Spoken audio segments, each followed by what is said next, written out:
This has been a really good game of football, I gotta say. I think both teams had their moments in the first half. Pompey obviously had the better chances, but that came because Wimbledon were sitting back too much. They weren't pressing the likes of Harness and Jacobs, who were, they had space around the 18-yard box. But now Wimbledon are closing down a lot. They're double teaming. They're not allowing Pompey, I should say. Yeah, that's their nickname. They're not allowing Pompey to play the type of football that they want to play. And I think that they're locking it down defensively a lot better in this half, even though Pompey did score. It was kind of a 5-minute spell where they created a couple of chances and they put one away. I want to know who your allegiance is set with. Oh, that's a wayward pass there by Raggett. Chislett is... Oh, I was going to say Chislett has space after Rodoni switched the play, but his first touch let him down. Ooh, this could be a good opportunity here for Pompey. It's going to be Harness taking Hennigan on. I mean, that's just typical Harness. I mean, fucking hell. God dang, man. I mean, that's just typical. I mean, AFC Wimbledon, even though, their high press has worked for the most part in this half, they get caught out. The ball's played to Harness in between the double team, in between the high press, and Harness takes 1, 2, 3 touches one way, then the left foot, then right foot, kind of confusing Hennigan a little bit, and then... Obviously, very good finish from Harness. Can't really stop him now, can you? When he's on his day, he's on his day. As it stands, though, I think AFC Wimbledon are 18th still. They were 18th even with the win, but now they're 4 points behind 17th place Accrington instead of only 1. So, only 2 points away from relegation as well. So, relegation is looming large. Again, I don't think AFC Wimbledon are going to get relegated. I think they have too much talent to get relegated. But again, they're not a type of team to at the moment at least, they're not a top 6 side, not a top 10 side. They invite too much pressure on the defensive end. You can have as good of shape as you possibly can, but ultimately if the other team is as quality of a team as Portsmouth, you're going to find your opportunities, and Portsmouth have capitalized on them. So let's say 2 out of 4 clear-cut chances. So 50% conversion rate on their clear-cut chances Portsmouth are in this game. So that's not bad. I mean, it's not, it's not world-class, but it's clinical enough to win you a football game. I'm really not disappointed with how AFC Wimbledon played in the grand scheme of things. I think, for the most part, I think they played decent. Maybe in that second half they invited a little bit too much pressure, but I also think, it's a testament to how well Pompey played. I mean, the first 15, 20 minutes, they kind of struggled to get past Wimbledon's back line a little bit, but they kept possession well. They didn't give it away too cheaply. The times they did give it away, it was like an errant pass forward for a goal kick, or it was like a cross that was way over everyone's head or something. Portsmouth, they weren't poor on the ball by any means. They didn't give away possession cheaply in the midfield for a counterattack. Wimbledon, again, they thrive off that. They thrive off the high press. They thrive off the counterattacking. They thrive off the likes of Asal, Rodoni, McCormick. Either one of those three, whether they're on the ball or they're making off-the-ball runs, they thrive off the counter.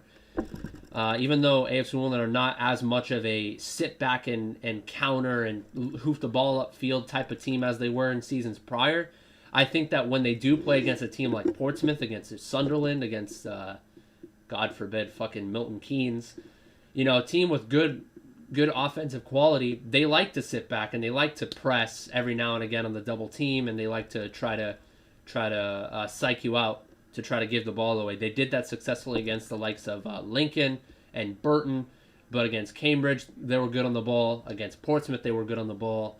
And giving too much time in the first half to the likes of Harness and Jacobs, they created 2 clear-cut chances in which they didn't convert, thankfully, from Nick Tzanev being an absolute monster of a keeper. But, I got to give credit to Portsmouth. I'm not going to give as much stick to AFC Wimbledon as I am going to give credit to Pompey, because I think they played pretty well throughout. Like I said, 50% conversion rate. They had 4 clear-cut chances throughout the game, converted 2 of them. One of them coming from Jacobs, in which he drove it low and hard to Nick Tsanev's right. And Tzanev, again, wasn't in position really to make the save. He had his hands up to his thighs, and to be fair, he didn't see it. He saw it a little bit late because of the sliding attempt from Hennigan, but didn't bring his arm down in time, and it bounced off his hand off to the top corner. and then Harness. Just Harness being Harness, A couple of quick passes being made in the midfield, getting past the likes of Woodyard and Hardigan, and then Harness taking 1, 2, 3 touches, shifting side to side, confusing Hennigan, blasting at bottom corner. I mean, that Harness is a worldie. I mean, he's a freaking world-class player.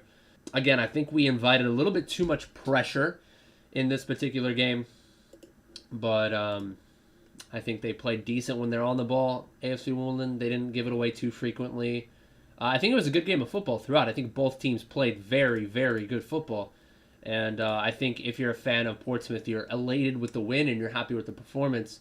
If you're a fan of AFC Wimbledon, at least maybe a couple of people will be pissed off at the result, so they'll give some stick to some of the players. But I think if you're an AFC Wimbledon fan, you're happy with the overall performance. A little bit disappointed with the 58th through 63rd minute, in which they gave away a little bit of. It was a spell of great play from Portsmouth and a spell of kind of poor defending from AFC Wimbledon. In the 58th minute, I have it jotted down. Curtis, it was Paul Osu a little bit too far forward, not able to recover. Ball played through to Curtis. Hennigan forced it over to Curtis's left. Curtis tried to take it back to find someone else, and Woodyard was sprinting back. He dispossessed him pretty quickly. 2 minutes later, Romeo came from the right back position, plenty of space, like a 20-yard run, and then he blasted it to Tzanev's feet. So, a couple chances there, and then obviously the goal being scored in the 63rd minute, I believe, by Jacobs. In terms of positives that we can take away from this game, again, defensively very sound. I think Alex Rueda was all over the fucking place today. I mean, he box to box, constantly working his ass off to try to win possession back if he loses it, or, in general, trying to win possession back. I think he's got to do that. I mean, I shouldn't say he doesn't do that every game, but I know some games he's a little bit more reserved. He tries to, track back defensively and try to, stay at the top of the 18 and try to intercept the pass, or he tries to conserve his energy a little bit in certain games. But, this game, he was fiery, man. I like to see that from Woodyard. Even though he's a bit of a hothead at times and maybe a little bit reckless with his challenges every once in a while, I like to see that from Woodyard. Very disappointed with Hardigan. I think his deliveries were not very good. I think there were about maybe 5 or 6 corners. 4 or 5 of them were placed near post, easily headed clear. And I think that had the delivery been a little bit better from Hardigan, we could have seen a different story, perhaps.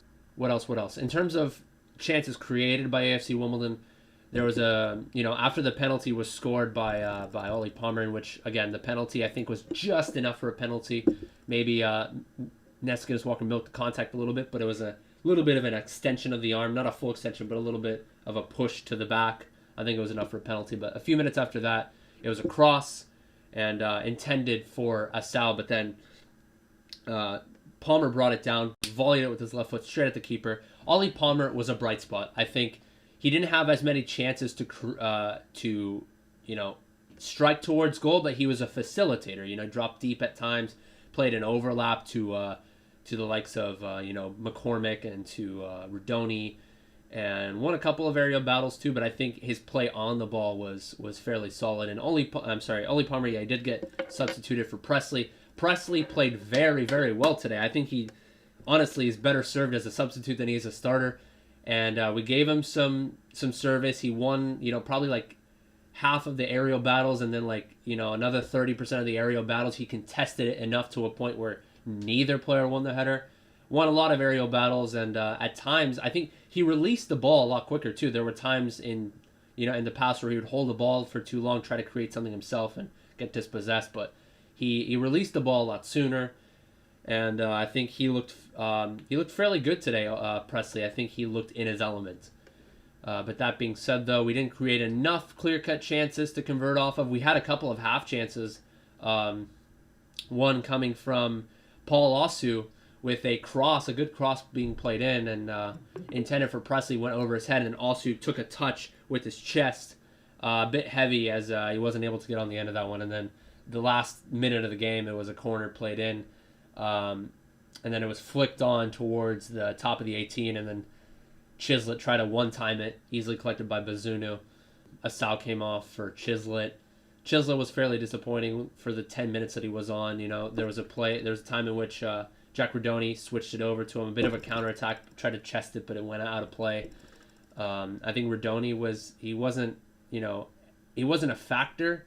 He was good on the ball. Every now and again he would play a couple crisp passes, but Rodoni found himself with a couple of decent chances in the first half. Could have done better when he was in front of goal, in front of the keeper. It was saved out for a corner kick. In the second half, it was a really good ball play by Ole Palmer. Like I said, he was the facilitator of sorts. He played a good through ball down the middle towards the top of the 18-yard box, and Rodoni took a touch to his left and tried to blast it in the corner, just a few yards wide of the frame. But, a couple of chances that he could have done better with, obviously. Guinness Walker and Osu doing a very good job of creating on the offensive front, although they were sketchy at times tracking back. Hennigan, good positioning in terms of defending. Chaka did a very good job of closing down space anytime they played it over to Curtis or Hurst or Harness on top of the 18. So, it is what it is. I think they played decent but didn't get the result. I think they did enough for a draw, perhaps a 1-1, but that's football for you. I mean, Portsmouth is Portsmouth. Harness is Harness. Fair play to Portsmouth for that win. You guys played well throughout the game. You guys deserve it. So, it is what it is. So, yeah, thank you guys for watching. That's hang loose. I've been doing that a lot lately. I live in Southern California, so you'll be seeing a lot of this in Southern California and Hawaii. So, we'll see you guys on the flip side.